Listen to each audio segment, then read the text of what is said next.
Hello students, welcome to my YouTube channel educational Sanjivani. Previous lecture के अंदर आपने discuss किया था किरण प्रकाश के बारे में और प्रकाश के परावर्तन के बारे में आपने पढ़ लिया था।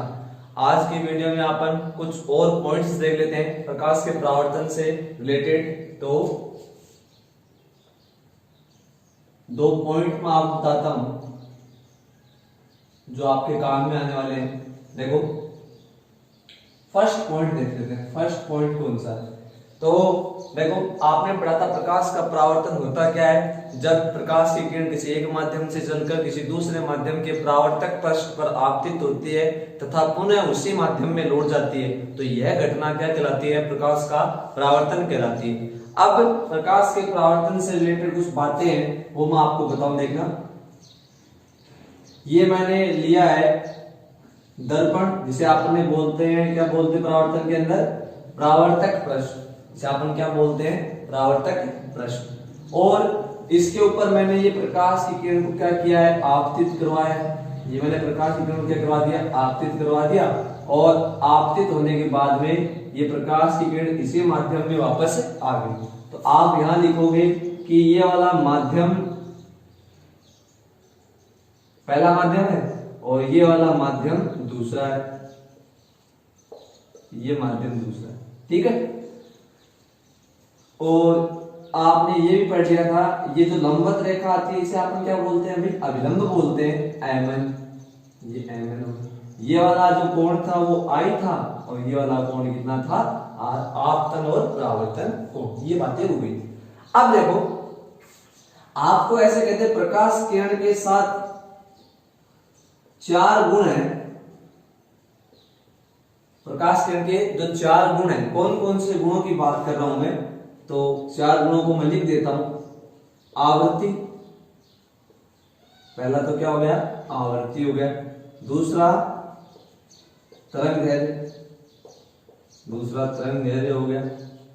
तीसरा वेग, वेग हो गया। और चौथा है वो है तीव्रता, तीव्रता होगी। आवृत्ति को बोलते हैं फ्रीक्वेंसी, यानी एफ से लिखते हैं। तरंगदैर्घ्य को लैम्डा से लिखते हैं। वेलोसिटी यानी वेग को v से लिखते हैं और तीव्रता को I से लिखते हैं। ये पता है आपको बात, ठीक है।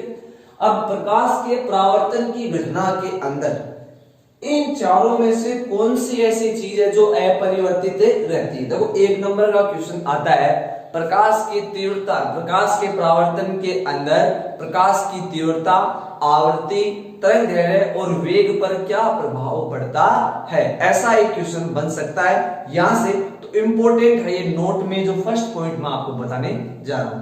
तो चारों को एक बार डील कर लेते हैं। ये डील करने से पहले एक देखो जनरल फॉर्मूला है जो आप 11th क्लास के अंदर पढ़ के आते हो। मैं बोलिए उसकी बात कर लेता हूं। देखो, आप सारों ने पढ़ा हो तो V = F लैम्डा, ऐसा कुछ पढ़ा हो। तो केमिस्ट्री में पढ़ते हो आप C = न्यू इंटू लैम्डा, ऐसा कुछ पढ़ा हो, या F लैम्डा पढ़ते हो।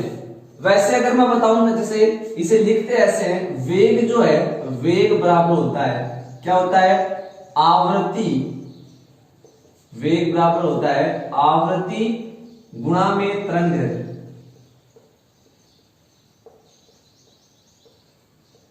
ये वेग का फॉर्मूला होता है, वेग बराबर आवृत्ति गुणा तरंगदैर्घ्य। यह आपने पढ़ा हो तो ये फॉर्मूला है जो आपकी काफी ज्यादा हेल्प करेगा। देखो, आप देख रहे हैं प्रकाश के परावर्तन में इनमें से कौन सी ऐसी चीज है जो बदलती है। देखो, सबसे पहले मैं वेग को देख लेता हूं। किसको? वेग को। चलो, कल मैंने एक बात बताई थी आपको प्रीवियस वीडियो के अंदर कि अपन ने देखा था कि प्रकाश की जो चाल है, प्रकाश का जो वेग है, वो माध्यम पर निर्भर करता है। माध्यम पर निर्भर करने का मतलब क्या है कि अलग अलग माध्यम में प्रकाश का वेग क्या होता है? अलग अलग होता है। इस पॉइंट को देखो एक बार, अलग अलग माध्यम में प्रकाश का वेग अलग अलग, लेकिन यहां तो माध्यम परिवर्तित ही नहीं हो रहा। तो आप कहोगे कैसे? कि प्रकाश की किरण जिस माध्यम में पहले थी उसी माध्यम में वापस लौट गई, इसने अपना माध्यम परिवर्तित नहीं किया। और आपको बताया, जब माध्यम ही नहीं बदलेगा तो क्या वेग बदलेगा? वेग परिवर्तित नहीं होगा। मैंने बताया था आपको कि वेग का मान माध्यम पर निर्भर करता है। जैसे दो माध्यम है तो एक माध्यम में प्रकाश का वेग कुछ और होगा, दूसरे माध्यम में प्रकाश का वेग कुछ और ही होगा, लेकिन अकेला एक ही माध्यम है तो प्रकाश का वेग क्या रहेगा, एक समान रहेगा, वो परिवर्तित नहीं होगा। माध्यम जब बदलता है तो वेग भी बदलता है, माध्यम नहीं बदलने से वेग भी नहीं बदलता। तो यहाँ पे माध्यम परिवर्तित नहीं हुआ है, इसका मतलब वेग परिवर्तित नहीं होगा। ये आ गया फर्स्ट पॉइंट अपना कि वेग परिवर्तित नहीं होगा। ठीक है, देखो अगला आपको बताया कि वेग बराबर होता है आवर्ती गुणा तरंग दैर्घ्य। आपने पढ़ा हो तो 11th क्लास में v समानुपाती आता था लेमडा के। v समानुपाती किसके होता है, लेमडा के। ये समानुपाती का चिन्ह हटाते हैं तब बनता है ये f लेमडा, जहां f होती है आवृत्ति। f क्या होती है, आवृत्ति। यानी v किसके समानुपाती है, v लेमडा के क्या होता है, समानुपाती। अब समानुपाती का मतलब क्या होता है, समान अनुपात में समान परिवर्तन हो। एक साइड वाले को अगर इंक्रीज करो, बढ़ा दो, तो दूसरी साइड वाला भी बढ़ जाएगा। एक साइड वाले को घटा दो तो दूसरी साइड वाला भी घट जाएगा।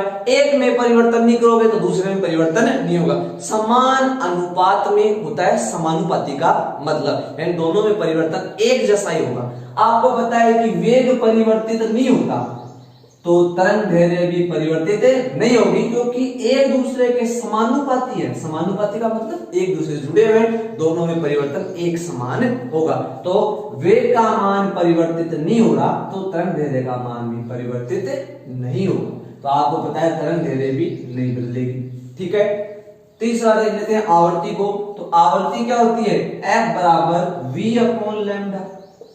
इसी फॉर्मूले से लिखा है मैंने, F बराबर, ये इस साइड जाके तो भागना, तो F बराबर क्या हो गया, v अपॉन लेमडा। वेग भी नहीं बदल रहा और तरंग दैर्घ्य भी नहीं बदल रही, तो क्या आवर्ती बदलेगी, आवर्ती भी परिवर्तित नहीं होगी। वेग नहीं बदल, देखो फॉर्मूले में देखो, आवर्ती जो है वो फॉर्मूले में क्या क्या आ रहा है, वेग आ रहा है और तरंग दैर्घ्य आ रहा है, यानी आवर्ती का मान वेग और तरंग दैर्घ्य पर निर्भर कर रहा है। जब वेग ही नहीं बदल रहा और तरंग दैर्घ्य नहीं बदल रही तो क्या आवर्ती परिवर्तित होगी, आवर्ती भी परिवर्तित नहीं होगी। अगर सपोज करो कि तरंग दैर्घ्य का मान बढ़ता तो आवर्ती का मान घट जाता। क्यों घट जाता बताओ, क्योंकि ये दोनों एक दूसरे के व्युत्क्रमानुपाती। समझ में आ रही है बातें आपको, ये दोनों एक दूसरे क्या है, व्युत्क्रमानुपाती। वेग का मान परिवर्तित नहीं हो रहा, तरंग दैर्घ्य का मान परिवर्तित नहीं हो रहा, तो आवर्ती का मान भी परिवर्तित नहीं होगा, तो आवर्ती भी नहीं बदलेगी। लास्ट बचा है तीव्रता।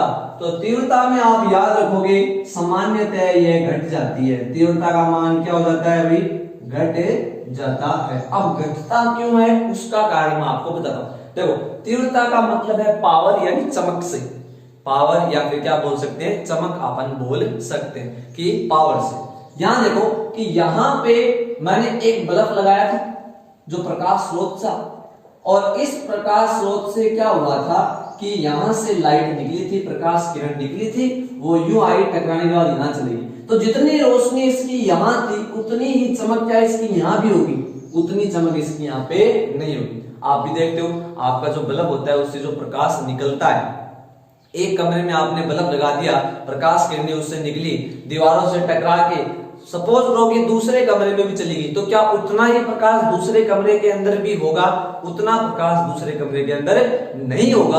और क्यों नहीं होगा, क्योंकि परावर्तन, जैसे प्रकाश किरणें दीवारों से टकराई तो वहां पे उसका क्या होगा, अवशोषण हो गया, वहां पे उसका क्या हो गया, अवशोषण। जैसे आप ये भी देखते हो गवर्नमेंट जो है वो बेरोजगार लोगों के लिए कुछ है ना बेरोजगारी भत्ता वगैरह, या फिर अपन ऐसे कह सकते हैं कि कुछ है ना पैसे लोगों के लिए भिजवाती है, गवर्नमेंट देती है अपने को। लेकिन जैसे सपोज करो कि एक है ना पर व्यक्ति, मतलब सारे अकेले एक व्यक्ति के लिए उस गवर्नमेंट ने 2000 रुपए दिए। कितने दिए, 2000। लेकिन वो जो गवर्नमेंट ने 2000 रुपए दिए वो आम आदमी तक पहुंचते पहुंचते जारी जाते हैं, बीच में जो दलाल है वो क्या खा जाते हैं, उन पैसों को खा जाते हैं। तो इसका मतलब क्या हो रहा है, वहां से 2000 चला और अपने पास कितना पहुंचा, 1000 ही पहुंचा। तो बीच में से तीव्रता कौन खा गया, वो दलाल लोग खा गए। तो वही बात यहाँ है, देखना कि ये जो प्रकाश की किरण है ये यूं गई, अगर ये सीधी जाती तो तीव्रता मतलब घटती पर इतना ज्यादा नहीं घट, बिल्कुल नेग्लिजिबल।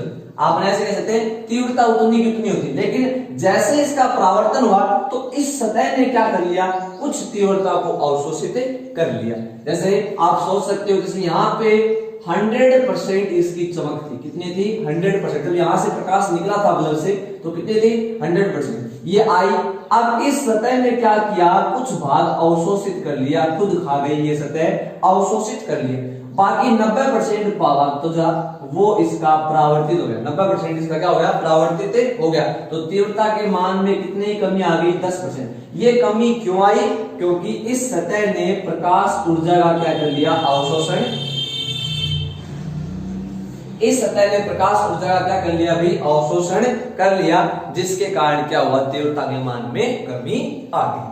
समझे भी बात को। तो ऐसे क्वेश्चन आ जाए कि प्रकाश के परावर्तन में कौन सी ऐसी राशि है जो परिवर्तित नहीं होती है या परिवर्तित होती है। तो परिवर्तित कौन सी होती है, तीव्रता परिवर्तित होती है और आवर्ती, तरंग दैर्ध्य और वेग के मान पर कोई प्रभाव नहीं पड़ता है। तीव्रता क्यों परिवर्तित होती है, क्योंकि प्रकाश के परावर्तन की घटना में जो ये परावर्तक सतह है उसके द्वारा प्रकाश ऊर्जा का क्या कर लिया जाता है, अवशोषण कर लिया जाता है, उसकी हानि हो जाती है, जिसकी वजह से जो प्रकाश की तीव्रता है वो क्या हो जाती है, घट जाती है। जितनी बार प्रकाश का परावर्तन होगा उतनी बार तीव्रता घटेगी, क्योंकि वहां पे अवशोषण होता रहेगा। ठीक है, अगला ये तो आपका फर्स्ट पॉइंट। तो आप लिख सकते हो फर्स्ट पॉइंट में क्या लिखोगे, आप लिखोगे कि प्रकाश के परावर्तन की घटना में माध्यम परिवर्तित नहीं होता, माध्यम परिवर्तित नहीं होता, और माध्यम परिवर्तित नहीं होगा तो आवर्ती, वेग और तरंग दैर्ध्य का मान परिवर्तित नहीं होगा, नहीं बदलेगा। लेकिन तीव्रता घट जाएगी। तीव्रता क्यों घट जाएगी, क्योंकि ऊर्जा का क्या हो जाता है, ह्रास हो जाता है, ऊर्जा की हानि हो जाती है। सतह प्रकाश की तीव्रता का या प्रकाश ऊर्जा का अवशोषण कर लेती है। ठीक है, नेक्स्ट जो पॉइंट है वो अब अपन देख लेते हैं। सेकंड पॉइंट देखना, ये भी इंपॉर्टेंट है, आपके काम में आने वाला है। देखो, ये परावर्तक सतह, पृथककारी सतह, दो माध्यमों को अलग अलग करने वाली सतह या दर्पण बोल सकते हैं। ठीक है, और इसके ये मैंने इसके लिए बना दिया, ये क्या है बताओ, ये इसका क्या हो गया, अभिलंब हो गया, एमएन। ठीक है, पता है आपको कि जो मैंने प्रकाश की किरण को आपतित करवाया था, जो तिर्यक आपतित करवाया था, तिरछा। ठीक है, मैं एक केस ऐसा बता रहा हूं, देखो कि अगर प्रकाश की जो किरण है वो अभिलंबवत आपतित हो, मतलब ये प्रकाश की किरण है वो यूं आपतित हो, ऐसे आई। ये तो था अपना दर्पण, और दर्पण पर कैसे आपतित हुई, ऐसे 90 डिग्री के कोण पर ये क्या हो गई, आप कल मैंने बताया था आपको तिर्यक यूं तिरछी आपतित हुई थी ऐसे।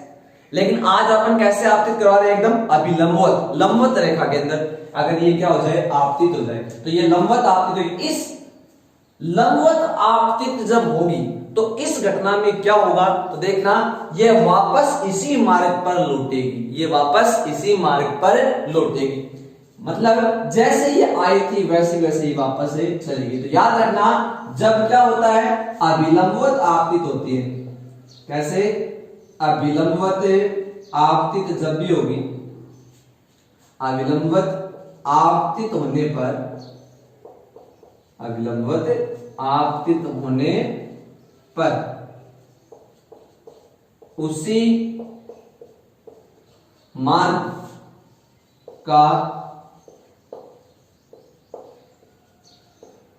अनुसरण करेगी, उसी मार्ग का अनुसरण करेगी, मतलब जिस मार्ग पे ये आई है उसी मार्ग पे ये चली जाएगी। तो ऐसा हुआ क्यों, इसका प्रूफ भी बोल सकता है कि सर आप बताओ ये ऐसी चीज कैसे हुई। तो देखना, आपको पता है कि यही क्या है, अभिलंब है, और यही क्या है, आपतित किरण।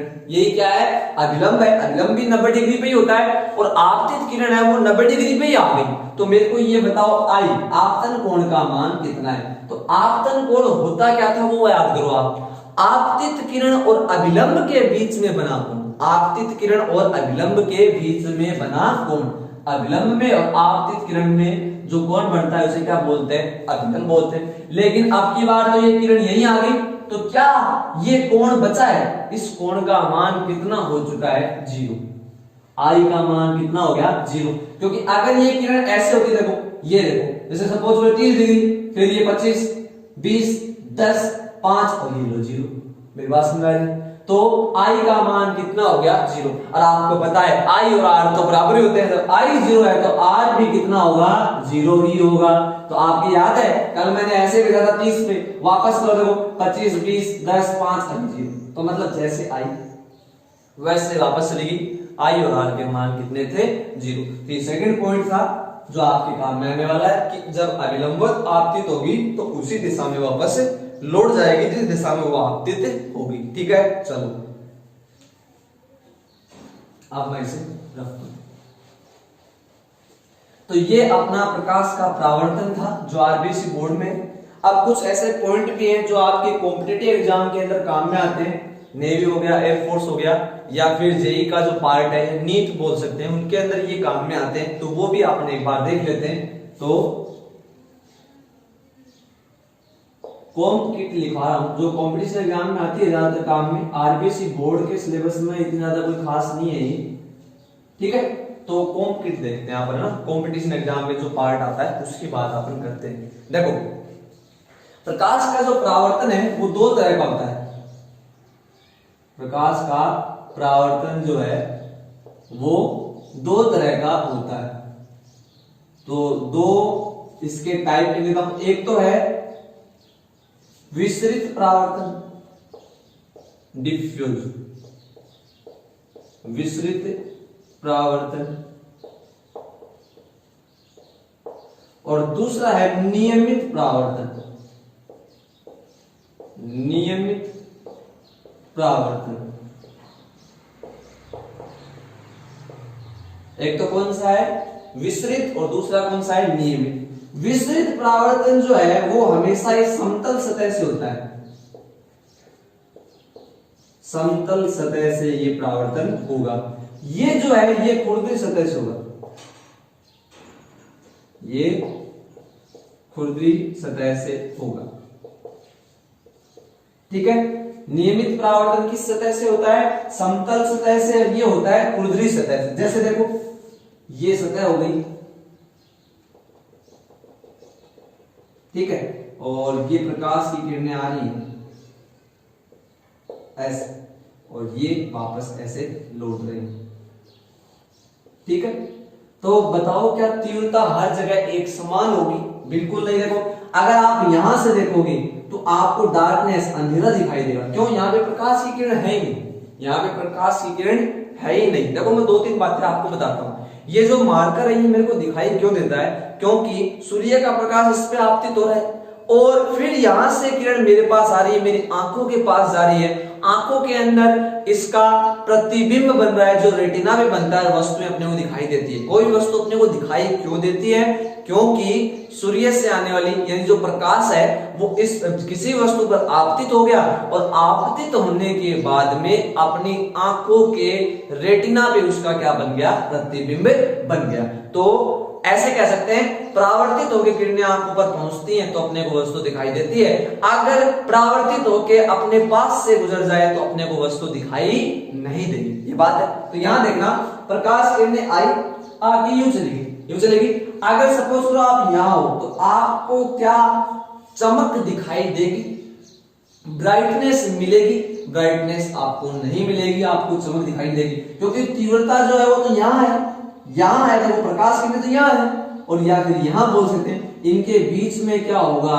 आप कहोगे कि इनके बीच में सर तीव्रता क्या होगी? बहुत कम। तो यहाँ पे 0 बोल सकते हैं और यहाँ पे 100% बोल सकते हैं, यहाँ 100% बोल सकते हैं, फिर 0, फिर 100%। मतलब जहां से किरणें वापस जा रही हैं, जहां पे पहुंच रही हैं वहां तो तीव्रता है, वहां तो चमक है, और जहां पे किरणें नहीं पहुंच रही, देखो ये बीच में, वहां पे तीव्रता नहीं है। तो आप क्या कह सकते हैं? नियमित परावर्तन समतल सतह से होता है और हर जगह तीव्रता का मान एक समान नहीं होता, कहीं पे अधिकतम होता है और कहीं पे क्या होता है? न्यूनतम, क्योंकि प्रकाश किरणें वहां पे पहुंच नहीं पाती। ठीक है बात। तो ये क्या हो गया? नियमित परावर्तन। खुरदरी सतह से होगा विसरित परावर्तन और लगभग हर जगह तीव्रता क्या होगी? एक समान होगी। लगभग हर जगह तीव्रता क्या होगी? एक समान होगी। ठीक है, और आकाश का जो नीला रंग है, आकाश का नीला रंग वो विस्तृत परावर्तन की वजह से दिखाई देता है। विस्तृत परावर्तन की वजह से हर जगह अपने को तीव्रता दिखाई देती है, नीला रंग दिखाई देता है अपने को। इसका मतलब ये कौन सा परावर्तन है? विस्तृत परावर्तन। देखो थोड़ा सा बता भी देता हूं, ये कौन सी सतह होगी? जनरल लाइफ में जो परावर्तन होता है रियल लाइफ के अंदर, वो कौन सा है? विस्तृत परावर्तन ही। तो देखो ये प्रकाश किरण ऐसे आई और ऐसे चलेगी, यूं आई, ऐसे चलेगी, ऐसे आ गई, ऐसे आ गई, यूं आके ऐसे चलेगी। तो कोई फिक्स नहीं है, ऐसे चलेगी, ऐसे चलेगी। तो यहां पे देखो प्रकाश की जो किरणें हैं वो एक दूसरे को काट रही है, एक दूसरे को क्या है? काट रही है। और हर जगह क्या आ रही है? तीव्रता आ रही है। तो इसका मतलब जो परावर्तन होगा वो कौन सा परावर्तन है? विस्तृत परावर्तन है। और तीव्रता का मान हर जगह क्या होगा? एक समान होगा। तो ये आपकी बातें समझ में आ गई होंगी। परावर्तन क्या होता है और परावर्तन कितने प्रकार का होता है? 2 प्रकार का। कौन सा? नियमित और विस्तृत। नियमित परावर्तन समतल सतह से होता है, विस्तृत परावर्तन खुरदरी सतह से होता है। नियमित परावर्तन के अंदर तीव्रता जो है कुछ स्थानों पर अधिकतम और कुछ स्थानों पर न्यूनतम मिलती है, मतलब हर जगह एक समान नहीं होती। और विस्तृत परावर्तन के अंदर हर जगह तीव्रता लगभग एक समान होती है। विस्तृत परावर्तन के कारण ही आकाश का जो रंग है वो कैसा दिखाई देगा? अपने को नीला दिखाई देगा। ठीक है, अभी बात चले अब आगे। चलो आगे की बात अब अपन कर लेते हैं। तो ये जो टॉपिक था परावर्तन के प्रकार वाला, ये आपके कॉम्पिटिटिव एग्जाम में काम में आता है। आरबीएससी बोर्ड में ऐसा कोई खास इस टॉपिक से रिलेटेड क्वेश्चन नहीं आता। ठीक है, चलो अगला जो अपना वो हेडिंग है वो है प्रतिबिंब। प्रतिबिंब क्या होता है? यानी इमेज। प्रतिबिंब के बारे में अपन देख लेते हैं। ठीक है, तो प्रतिबिंब क्या होगा? तो प्रतिबिंब क्या होता है? देखो अपन घर पे है ना एक समतल दर्पण काम में लेते हैं। समतल दर्पण का मतलब ग्लास यानी कांच की सतह होती है, जिसके एक साइड अपन क्या कर लेते हैं? पॉलिश की हुई होती है, उसके अंदर अपना चेहरा देखते हैं, अपने को चेहरा दिखाई देता है। देखो कुछ ऐसा।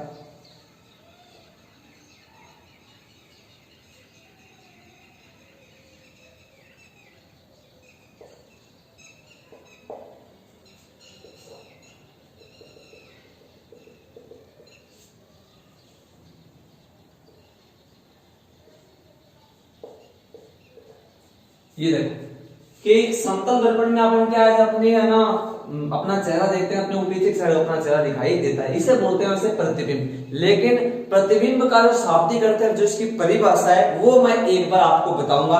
और वो जो परिभाषाएं है जैसे जैसे अपन चैप्टर आगे पढ़ेंगे तो अपने को वो समझ में ज्यादा आएंगे। तो देखो होता क्या है प्रतिबिंब? तो याद रखना, जब भी प्रकाश की किरणें एक दूसरे को काटेंगी, जब प्रकाश की किरणें एक दूसरे को काटेंगी, जहां पे भी प्रकाश किरणें मिल जाएंगी वहां पे प्रतिबिंब निर्माण होगा। चाहे 2 मिलो, चाहे देखो अकेली तो मिल नहीं सकती, तो 2 मिलो, 3 मिलो, 5 मिलो, 10 मिलो, जहां पे भी क्या है प्रकाश किरणें एक दूसरे को काटेगी। आपको पता है वस्तु से, जिस भी वस्तु का अपन प्रतिबिंब बनाना चाह रहे हैं, जिस भी वस्तु का प्रतिबिंब अपन देखना चाह रहे हैं, वहां से प्रकाश की किरणें निकलेगी और जहां पे जाके वो मिलेंगी वहां पे प्रतिबिंब का निर्माण होगा। अब कई बार क्या होता है कि किरणें वास्तव में मिलती नहीं है, मिलती हुई प्रतीत होती है। वास्तव में प्रकाश की किरणें मिलती नहीं है, मिलती हुई ऐसा लगता है कि ये जाके मिलती, ऐसा होता, अगर ऐसा होता तो वहां जाके ये मिल जाती। तो ऐसी कंडीशन में जो प्रतिबिंब बनता है वो आभासी बनता है, वो काल्पनिक होता है, इमेजिनरी होता है, जो अपन सोचते हैं, जिसकी अपन कल्पना करते हैं, तो उसे बोलते हैं आभासी प्रतिबिंब। लेकिन अगर क्या हो गया, जो किरणें हैं वो वास्तव में जाके मिल गई तो क्या हुआ भाई? वहां पे वास्तविक प्रतिबिंब बनता है और वो है वो हमेशा उल्टा होता है। तो अलग बात हो गई। चलो मैं प्रतिबिंब के बारे में आपको एक बार परिभाषा इसकी बता देता हूं कि प्रतिबिंब क्या होता है। प्रतिबिंब जो है वो क्या होता है उसकी बात अपन एक बार कर लेते हैं। तो देखो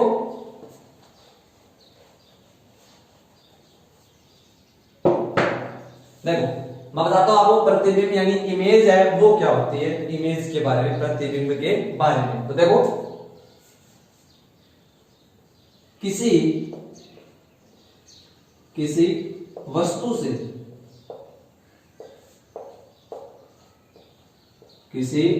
से निकलने या चलने वाली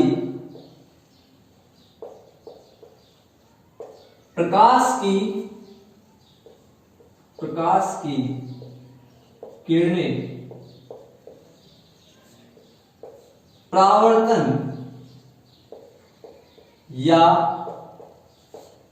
अपवर्तन के पश्चात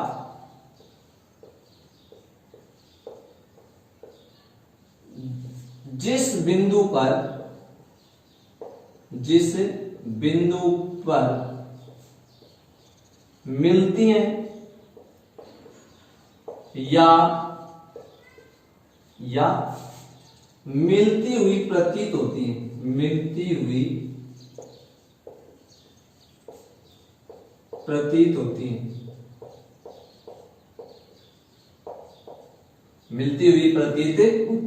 हैं, उस बिंदु पर हमें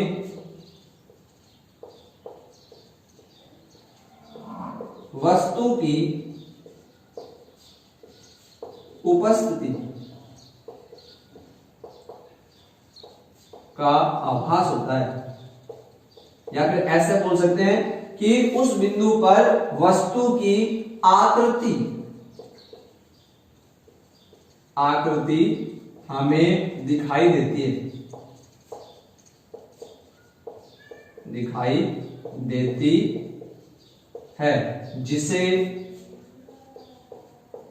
जिसे हम प्रतिबिंब कहते हैं। जिसे हम क्या कहते हैं? प्रतिबिंब कहते हैं। तो प्रतिबिंब क्या होता है कि वस्तु से निकलने वाले प्रकाश की किरणें परावर्तन या अपवर्तन के पश्चात जिस बिंदु पर मिलती हैं या मिलती हुई प्रतीत होती हैं, उस बिंदु पर हमें वस्तु की आकृति दिखाई देती है, जिसे हम क्या कहते हैं? प्रतिबिंब कहते हैं। देखो आपने भी 10th बोर्ड में या 10th क्लास के अंदर पढ़ा होगा, अवतल दर्पण के अंदर होता क्या है? ये वस्तु हो गई, वस्तु से निकलने वाली प्रकाश किरणें फोकस से गुजरती हैं और यहाँ पिताई कट गई तो यहाँ क्या बन जाता है? प्रतिबिंब बन जाता है। ये आपको पता है, थोड़ा बहुत 10th क्लास के अंदर आप पढ़ते हो। तो जहां पे ये किरणें मिली हैं वहां पे अपने वो वस्तु की आकृति दिखाई देती है और इस आकृति को अपन क्या बोलते हैं? प्रतिबिंब बोलते हैं। ठीक है। प्रतिबिंब दो प्रकार के होते हैं। कौन कौन से? एक तो होता है आभासी प्रतिबिंब और एक होता है वास्तविक प्रतिबिंब। ये प्रतिबिंब की डेफिनेशन हो, चाहो तो आप लिख सकते हो। प्रतिबिंब दो प्रकार का होता है। कौन कौन सा? एक तो वास्तविक प्रतिबिंब और एक आभासी प्रतिबिंब। दोनों में जो अंतर है वो अपन देख लेते हैं। देखो आभासी प्रतिबिंब कौन सा होगा और वास्तविक कौन सा होगा। तो एक साइड तो मैंने लिखा है वास्तविक प्रतिबिंब, यानी रियल इमेज, और एक साइड में लिख रहा हूं काल्पनिक यानी वर्चुअल इमेज या इमेजिनरी बोल सकते हैं।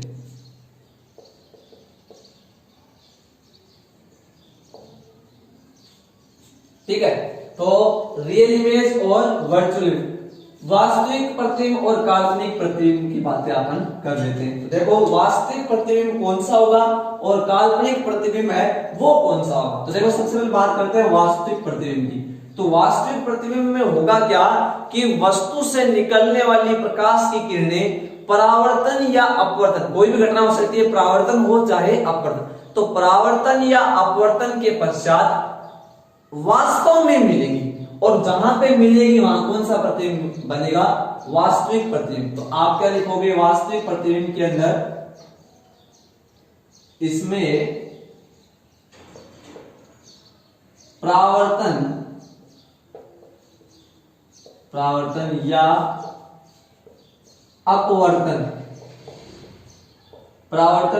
अपवर्तन के पश्चात किरणें वास्तव में किसी बिंदु पर मिलती हैं और जहां पे मिलती हैं वहां पे वास्तविक प्रतिबिंब का निर्माण होता है। ठीक है, तो ये हो गया वास्तव में किसी बिंदु पर मिलती है। और यहां लिख दोगे आप क्या, इसमें परावर्तन या अपवर्तन के पश्चात किरणें मिलती हुई प्रतीत होती है। तो यहां क्या जाएगा, सेम लाइन आएगी, बस लिखोगे मिलती हुई प्रतीत होती है, लगता है अपने को मिलती हुई प्रतीत होती है। ठीक है, तो ये मिलती हुई अपनी प्रतीत होगी। चलो नेक्स्ट जो पॉइंट है वो देख लो।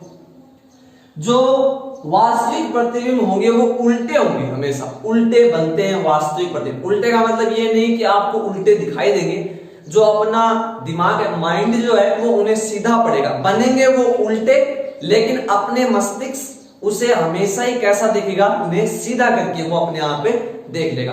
तो वास्तविक प्रतिबिंब कैसे दिखाई देंगे अभी, कैसे बनेंगे, तो याद रखना वास्तविक प्रतिबिंब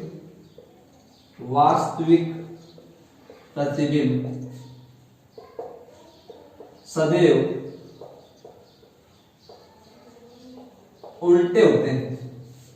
कैसे होते हैं, उल्टे। और ये होंगे कैसे, सीधे, इरेक्ट, है ना। तो ये होंगे कैसे, सीधे। अगला देखो, तो आपने ऐसे बोल सकते हैं, ये तो इन्वर्टेड होंगे। इन्वर्टेड का मतलब उल्टा, सीधे यानी इरेक्ट, इरेक्ट का मतलब सीधा, तो वो सीधे बनेंगे, ये कैसे बनेंगे, उल्टे। अगला नेक्स्ट जो पॉइंट है, इन्हें पर्दे पर प्राप्त किया जा सकता है।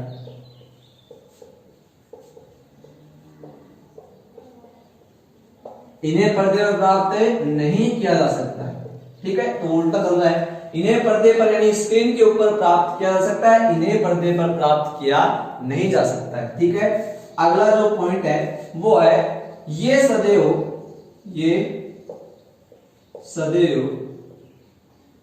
दर्पण के सामने बनते हैं। सामने का मतलब है जिस ओर वस्तु होगी उसी ओर ये प्रतिबिंब बनेंगे। कौन से प्रतिबिंब, वास्तव में इंपॉर्टेंट होता है, ये आपको याद रखने पड़ेंगे। इन्हीं से काफी कॉन्सेप्ट क्लियर होते हैं कि ये जो है वो हमेशा कहां पे बनेंगे, सामने की साइड, जिस साइड वस्तु है। अगर जैसे ये है ना, ये सपोज करो दर्पण है और आप इस साइड खड़े हो अवतल दर्पण के सामने, तो आपका जो प्रतिबिंब है वो आपकी साइड ही बनेगा। तो याद रखना, जिस साइड वस्तु होगी उसी ओर बनेगा, दर्पण के सामने। और ये दर्पण के पीछे,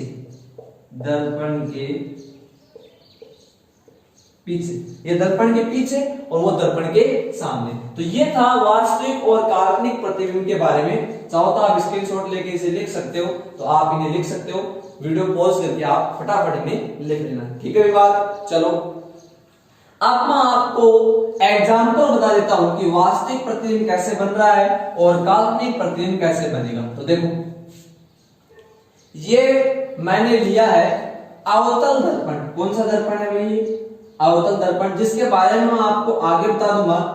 वैसे आपको 10th क्लास के अंदर इसकी नॉलेज हो जाती है, तो अभी आपको पता है ये कौन सा दर्पण है, अवतल दर्पण।